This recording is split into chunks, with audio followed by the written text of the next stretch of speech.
Hello everyone, welcome to my channel segment, Ask Me, and I'll try to answer.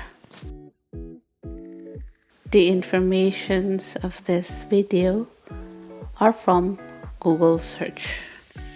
Our topic for today is, how does restricted mode work on YouTube?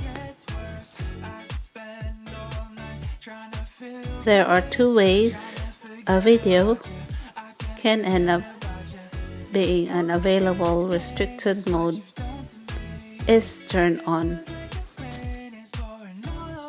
Number 1. Primarily, YouTube automated system checks signals like the video metadata, title, and language used in the video. Number 2.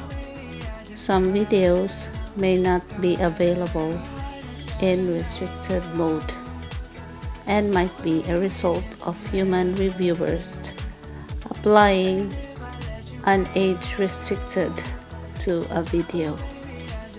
YouTube understands that their automated system sometimes makes mistake when assessing which video are available in restricted mode.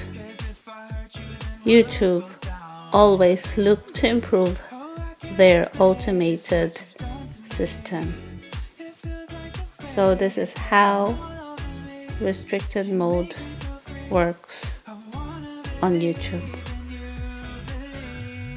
So this is where I got the reference of this video from Google search. Please support and subscribe to my channel member. They are Ruth Joel, Bert Lamboto, Mirasol Idlon TV, and Mutia Atia. Thank you for watching. Please like, share, and subscribe, and click the bell of notification. See you next video. Bye.